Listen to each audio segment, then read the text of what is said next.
Africa, the cloud of humanity, is not only rich in culture, music, and landscapes. It is also a continent of breathtaking culinary diversity.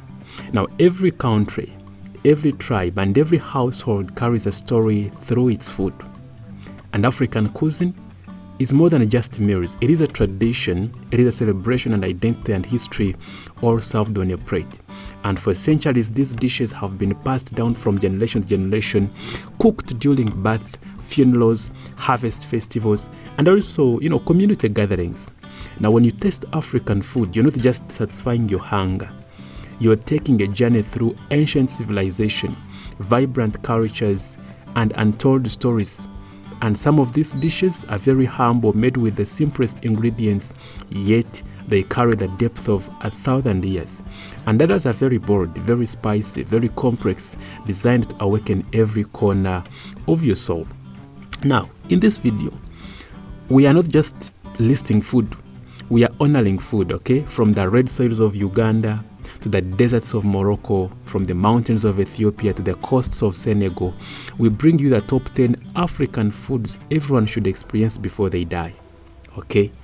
And these dishes are not only iconic, they are transformative. What I mean, whether you're an African and you want to reconnect with your roots, or you are a food lover from across the globe seeking new flavors, this list is for you. Prepare your senses for a journey across the continent through firewood kitchens, bustling street stores and, grand family feasts. And remember, food has no borders. What connects us all is our love for flavor and the memories it creates. Now let's count down from number 10 to number 1, the most unforgettable African dishes you need to try at least once in your lifetime. Number 10, we have Matoke from Uganda. Matoke, it is also known as ebitoche. For example, I come from in the west, we call it ebitoche. It's actually our staple food. For example, in Mbara, Singland, these other districts in western Uganda. Now, this is more than just a dish in Uganda. It is a cultural symbol grown abundantly in the fertile highlands of western Uganda. And matoke refers to a type of green banana that is peeled, steamed, and then mashed into a buttery consistency, and often served with groundnut sauce, beans, beef, or maybe smoked fish. And it is a staple meal in many Ugandan households. Now, the preparation of matoke is often a communal event. Women gather in the kitchen sharing stories while peeling the bananas and also, wrapping them in banana leaves before steaming. So the aroma that fills the home is warm, and distinctly Ugandan. But what makes matoke truly special is how adaptable it is, because each region or family adds its own twist, from spicy peanut sauces, coconut-infused stews. Eating matoke is not rushed. It is an experience. It is sabuto, it is starchy sweetness complements rich earthy sauces, creating a satisfying, comforting bite. So it is a kind of food that reminds you of your grandmother's cooking, simple, nourishing, and full of love. And for visitors, tasting matoke is a gentle introduction into the Ugandan soul. For locals, it is a reminder of home, heritage, and heart, No trip to Uganda or to East Africa is complete without this golden delight on your plate. Matoke is also a symbol of Ugandan hospitality. Guests are often, served matoke as a sign of welcome and also a sign of respect. And its preparation may be labor-intensive, but that only emphasizes the care and love poured into every bite. And in many Ugandan homes, a feast is not complete without matoke gracing the center of the table. It ties generations together, transcends social status, and also remains a timeline, treasure in the Ugandan culinary canon. So matoke is not just food, it is family, it is home, and it definitely deserves, a spot on this once-in-a-lifetime food list. Now, number 9, we have Bani Chow. This one is from South Africa. Now, Bani Chow, despite its name, it contains no rabbit, okay?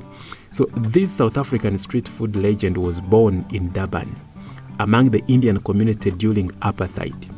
So when segregation laws prevented people of color from being served in restaurants, if you remember that story of apartheid, by that time when there was apartheid in South Africa, some people were being segregated. Okay, there were some laws which prevented people of color from being served in restaurants.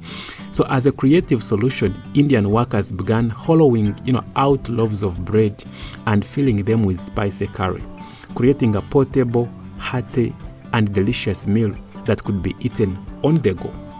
Now today, Banicho has transcended its humble beginnings to become a symbol of resistance, culture, and comfort. Typically made with lamb, chicken, or bean curry, the bread acts both as a container and an edible plate as well, and the flavors are intense: cumin, turmeric, coriander, chili, blending Indian spice mystery with African soul. So what makes Banicho unique is not just the taste, okay, but the way it is eaten. No forks, no knives, just hands, laughter, and community. And the messiah, the better, it's a dish that breaks down barriers, encourages conversation, and also turns strangers into friends. And every bite of Banicho tells a story, not just of hunger, but of innovation and survival. It is very spicy, it is hearty, and it demands attention. Whether you're eating it on a street corner in a Durban or recreating it in your kitchen, Banicho will leave a lasting impression. And beyond South Africa, actually, Banicho has gained international fame, often featured in food festivals and also fusion restaurants. Yet the soul of the dish remains deeply rooted in Durban's working class neighborhoods and also the resilience of the people. And it also, represents the power of food to challenge social injustice. Banicho was born out of necessity, okay, but it thrived through pride and also the human spirit. So if you ever visit South Africa and don't try Banicho, hey, please, you'll be missing out. I don't know if you will have really visited, because it's a culinary adventure that you will never, forget. Number 8, we have Injera with Doro Wat from Ethiopia. Now, Injera is not just food in Ethiopia. It is a way of life, okay? This spongy, slightly sour, flat bread made from tephra, serves as both plate and also utensil. Laid out like a canvas, it holds an array of richly flavored stews. Among with Doro Wat, the spicy chicken stew is king, okay? Doro Wat is slow cooked to perfection. Chicken is marinated in a Burberry spice mix, onions, garlic, and ginger until it absorbs every ounce of flavor. Hard-boiled eggs are added to the end, symbolizing hospitality and also celebration. The result, a fairly fragrant stew that pairs perfectly with the absorbent injera. Eating injera with Doro Wat is a social affair. Everyone gathers around a shared platter, tearing of pieces of injera and also scooping up mouthfuls of flavor. It is not just a meal. It is a ritual. It builds bonds, it breaks silence, and also it kind of brings joy, okay? The texture of injera, soft, airy, almost like a sourdough pancake. It soaks up sauces, beautifully. The contrast between the bread and the spices stew, it creates a dance of flavor that lingers long after the meal is done. So this dish is not only beloved in Ethiopia and Eritrea, but it also has actually traveled so far beyond the continent. It is served in Ethiopian restaurants around the world, but still nothing beats experiencing it in its homeland, surrounded by laughter and also love. And in Ethiopia, for example, culture, sharing injera and what symbolizes unity and trust, it is customary to feed one another, a practice called gusha, which deepens bonds and also fosters affection, okay? And if you ever want to understand Ethiopian values, family, hospitality, patience, and passion, all you have to do is to sit down and order a plate of injera and Doro Wat. It is Ethiopia on a plate. Number 7, we have jollof rice. I know when I say jollof rice, most of you, probably you've heard of jollof rice before. This is from West Africa. That's why I'm not being specific from which country it comes from, because if you go to the whole of West Africa, you'll probably enjoy jollof rice. This is more than just a meal. It is a cultural phenomenon that unites West Africa. Originating from the Senegambian region, this vibrant one-pot dish, it has become a staple across countries like Nigeria, countries like Ghana, countries like Senegal, and beyond. It is best ingredients: long grain rice, tomatoes, onions, and also a blend of spices. These are very simple, yet the result is a flavorful masterpiece that has sparked friendly rivalries over those version reigning supreme. Now, for example, in Nigeria, jollof rice is often cooked with a rich tomato and pepper base, okay, infused with thyme and bay leaves, and sometimes includes vegetables like carrots and also peas. And Ghanaian jollof, on the other hand, is known for its use of basmati rice and its slightly spicier profile. And if, for example, you go to the Senegal, their version, also known as Thieboudienne, this incorporates fish and also a variety of vegetables, showcasing the dish's versatility.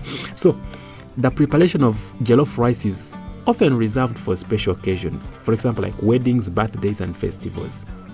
Okay, where it is served alongside fried plantains, grilled meats, and also salads. The dish's vibrant red hue and also enticing aroma, it makes it the centerpiece of any gathering, drawing people together in celebration. And beyond its taste, for example, jollof rice symbolizes unity and also pride.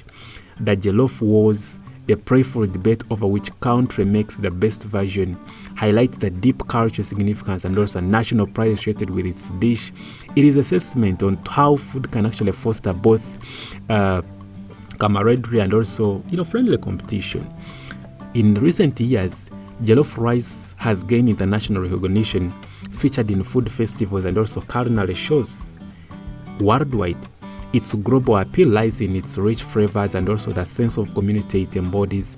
For those exploring African cuisine, jollof rice offers a delicious entry point into the continent's diverse culinary landscape. Whether enjoyed at a bustling Lagos party or a family gathering in Accra, Ghana, jollof rice is more than a dish. It is an experience, it is a tradition, and a beloved symbol of West African heritage.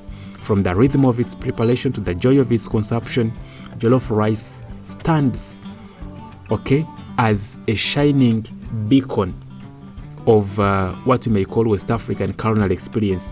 No matter which country's version you fast or you try, your plate is in for a joyful journey.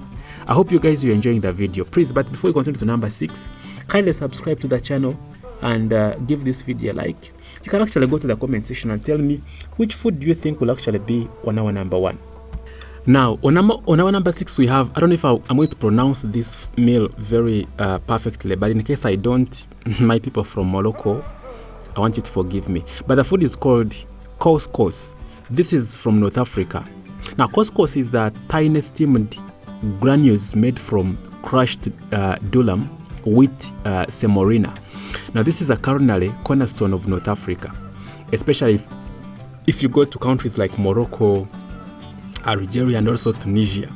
Now, light, fluffy, and infinitely versatile, couscous is traditionally steamed 3 times to achieve its signature airy texture. Now, though it may appear simple, it's actually deeply rooted in Berber culture and also holds a special place at celebrations, religious festivals, and also family dinners.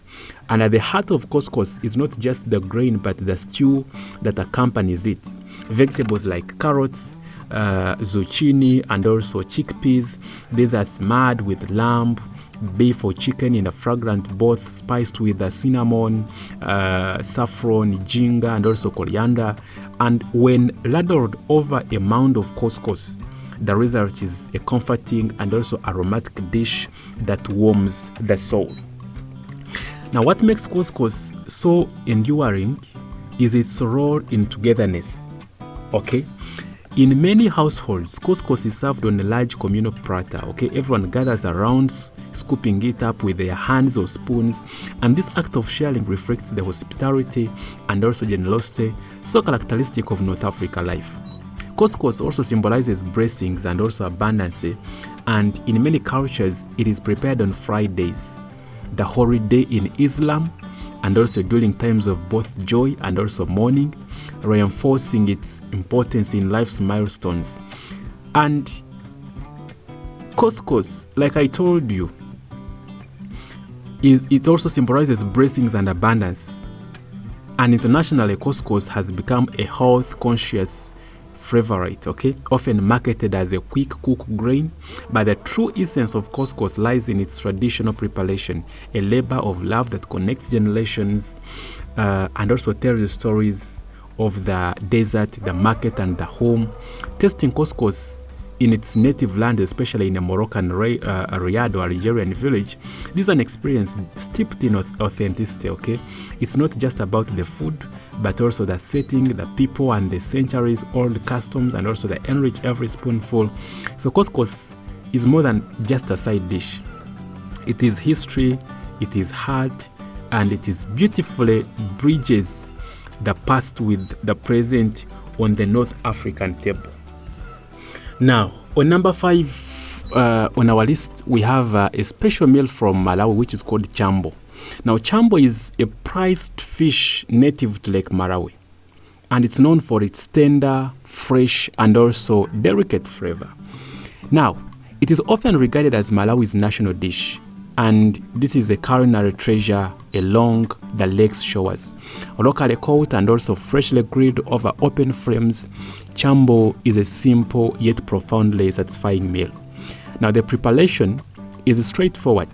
The fish is cleaned, seasoned with local spices and herbs, then grilled until the skin crisps and also the fresh flakes easily. It is commonly served with nsima. This is a thick maize porridge, and also a side of vegetables or maybe relish. Now, eating chambo is an immersive experience. Fresh, smoky, and subtly flavored. It connects the eater directly to Malawi's aquatic landscape. Okay, yes. Because Malawi, for example, like Lake Malawi, it is often accompanied by stories of the lake and also the tradition surrounding fishing. Chambo is more than food. It embodies Malawian identity and also pride. Family gatherings and festivals often center around sharing freshly caught chambo, reinforcing community bonds. And for visitors, tasting chambo offers a window into Malawi's natural bounty and also culinary simplicity, highlighting the beauty of fresh local ingredients prepared with respect.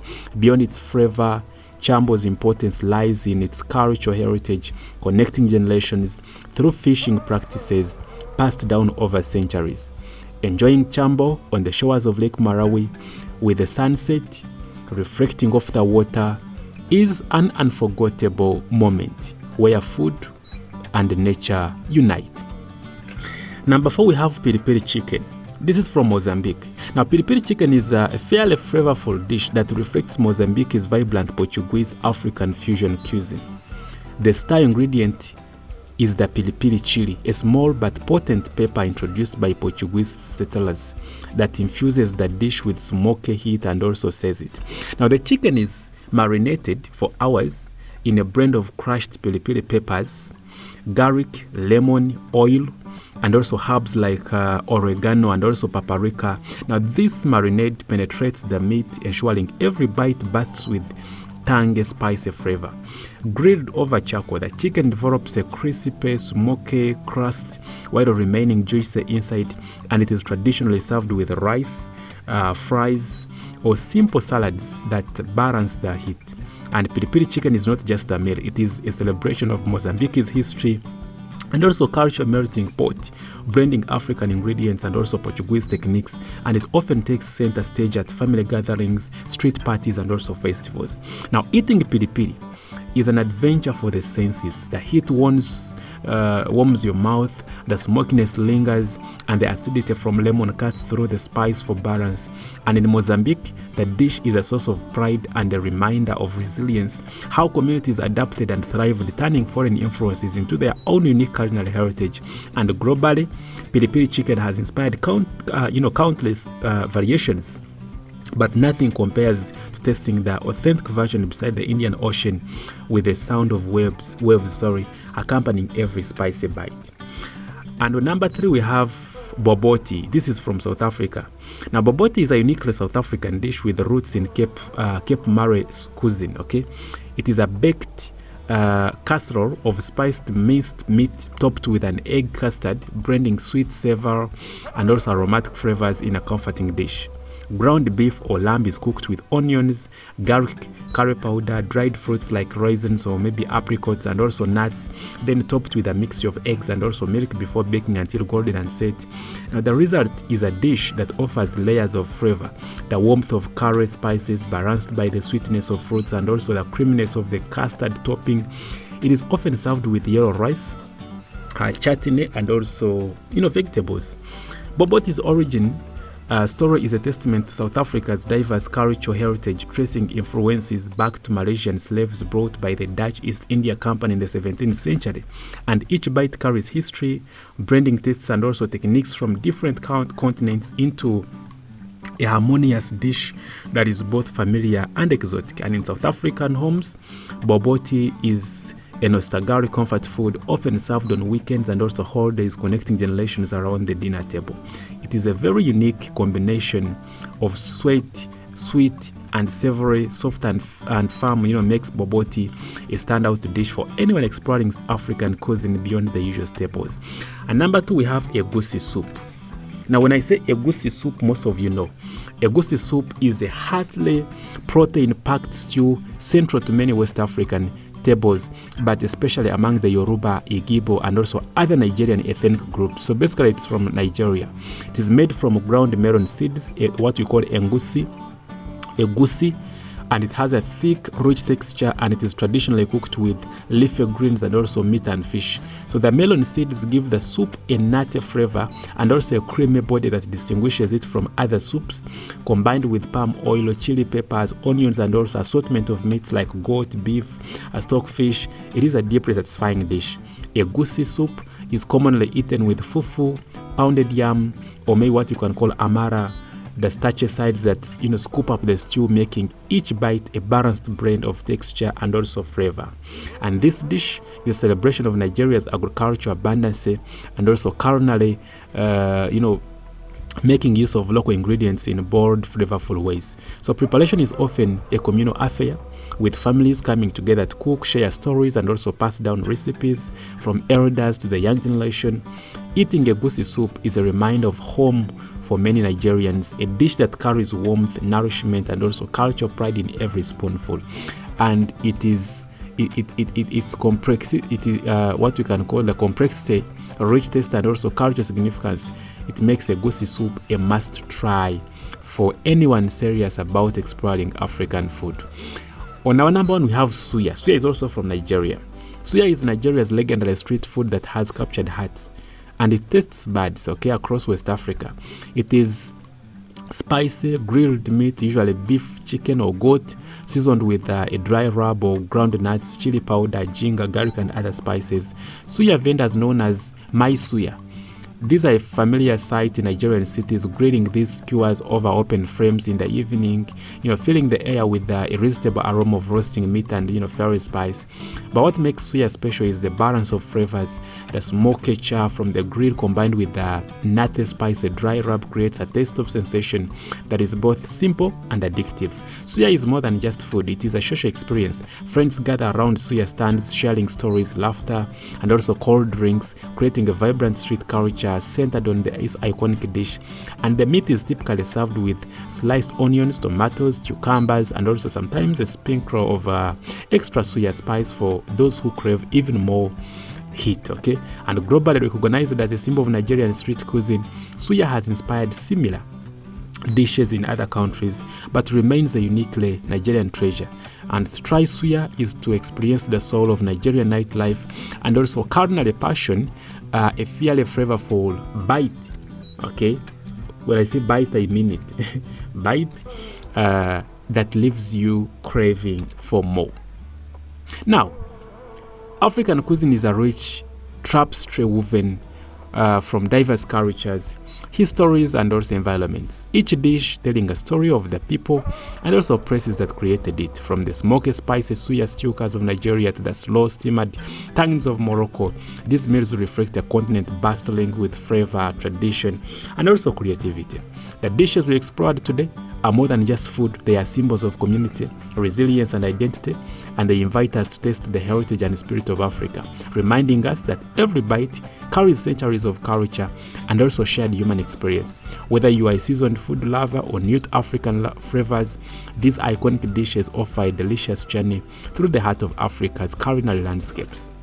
I hope this countdown has inspired you to explore, cook, and also savor these amazing foods. If you enjoyed this video, please remember to subscribe, okay? Like, subscribe, and share this with your friends who maybe love discovering new cultures through food. Thank you for joining me on this flavorful adventure. Until next time, keep exploring and also celebrating the incredible tastes of Africa.